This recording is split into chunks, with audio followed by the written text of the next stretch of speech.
So I'm having a chat with Creature. How are you guys? Pretty good. Pretty good. Good. Buzzing. Yeah. Buzzing, to be fair. You played a little bit earlier on here at 2000 Trees. How was it?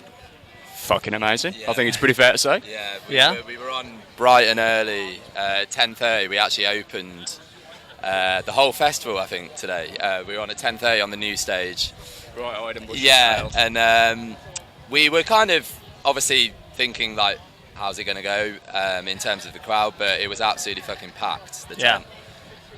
So like, obviously we fed off that energy, and set went really well, and we're fucking overjoyed because this is actually the third time lucky for us at 2000 Trees. Oh, is it? Yeah. So we launched the band in 2019.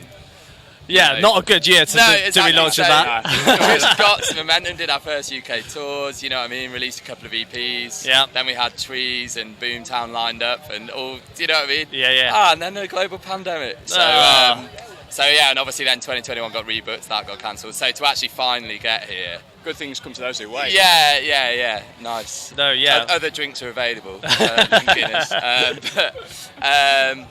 But yeah, man, so kind of for all those reasons, it felt almost even more significant emotionally, if you know what I mean. Just because you wait for these moments as a band, and to do it was really cool. Absolutely. Particularly this early on. Just like really grateful for everybody who got up out of their tents at that time in the morning as well on the second day. I mean, we were quite lucky that the weather was good, to be honest, because I don't know about anyone else, but my tent was like a sauna at about 7 a.m. Yeah. That's tense for you. Yeah, so I think that, played in our favour, I reckon. No, for sure. And hopefully you played your latest single, the one we've been playing, called Creeping. Oh, yes. What can you tell us about the track? Oh, wow. What's there to tell? Yeah, I mean, it's quite a frantic little ditty, that one. So it's off our EP, Haunt, that we just released. That's gone down really well. And then Creeping itself is the third track on that, and it's kind of comes in like a sledgehammer to the face, really. I think it's fair to say. Like, it sort of rapid snare hits and discordant slap bass. Yeah, and slap bass. Slap Sneaking at the in bass. the slap bass. Yeah. We're not big on slap. It's not like I'm not big on slap. No, we're not. As a bass player, I'm not big on slap. No, I sneak a little bit in here and there just to prove that I can. I think. We're not like Mudvayne, do you know what I mean? Where it's, but yeah, so it's just quite in your face with like a sort of big chaotic kind of sort of metalcore riff, and then it kind of, goes on a bit of a journey, doesn't it? Sort of chills a bit. Goes off on one. Yeah, and then comes back and sort of pummels you again at the end. So that's Creeping. It's quite riffy. Because it's about creeping death, so the idea of obviously, it's a homage to the Metallica song. I mean, death and taxes, isn't it? That so this is about the death bit. In terms of what's inevitable. So I guess it's not a particularly cheery subject, but. We enjoy playing. I don't think any of them are particularly cheery subjects, are they? So that doesn't really narrow it down. No. You need to go a bit more light-hearted with the next release. Yeah, I think we may well do. Get some party bops on the album. Yes. Yeah. I mean, we do love Every Time I Die, so maybe we'll channel another bit more. cheery little name. Yeah, exactly. Yes. Yeah. And it's off a new EP, a third of a trilogy, basically. Tell us about that. Yeah, so... Trilogy in 3 parts. Yeah, so we basically, obviously, when you're finding your feet as a band, we've all been in bands before. The writing process, obviously, kind of develops over time.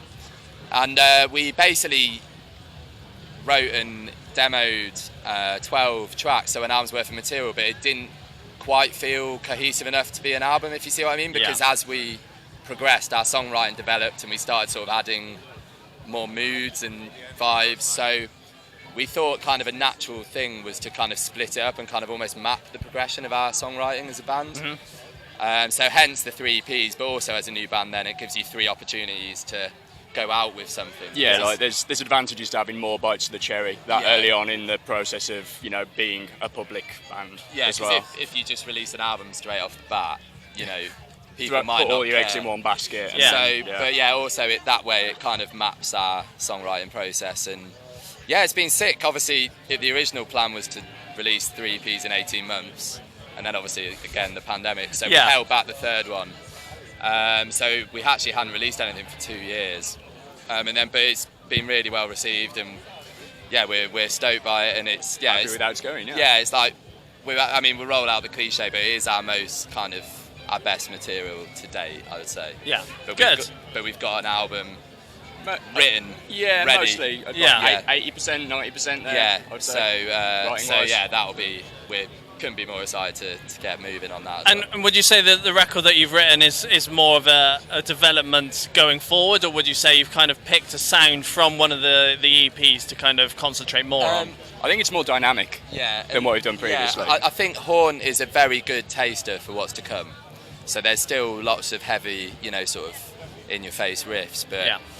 we're just bringing in a bit more kind of, not melodic in the kind of Alexis on Fire style, big chorus sing-alongs, but Atmospheric yeah, melody. more kind of atmospherics and stuff like that, and playing around with more effects and soundscapes and so it's a good taster, but we're pushing it even further. Good. And you've done a couple of shows already this year, Yeah.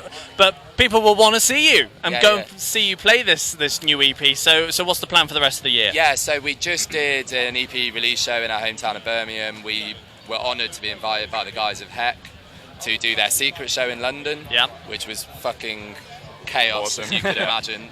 People hanging from the ceiling. Yeah, literally hanging from the it ceiling. was absolute carnage. So that was awesome. And then obviously Trees now, and then we'll be doing a string of more shows in the autumn. So that's not been announced yet, but keep a lookout, and we'll be in a city near you soon. Good. Sure. And you wanted to take it overseas as well, into Europe, maybe States and everything? Well, that It would be nice. Yeah. I mean, like basically the original when we were originally going, we had some stuff booked in Europe. Obviously, the pandemic happened, and then particularly as a new band, everything is about momentum, and So you kind of need to start again, really. we have essentially really relaunched the project, and obviously the first single of that was in May, and then the EP came out in June. So we're still rebuilding, but obviously to have a booking like this, and We're really pleased with how quickly it's picked back up, to be fair. the momentum's sort of back there. So we just Europe will be, I think, the next phase after we thrash out some more shows in the UK. Great stuff. Well, guys, it's been a pleasure Yeah. having a chat with you. Thank you, Jim. Thank you very much. Cheers.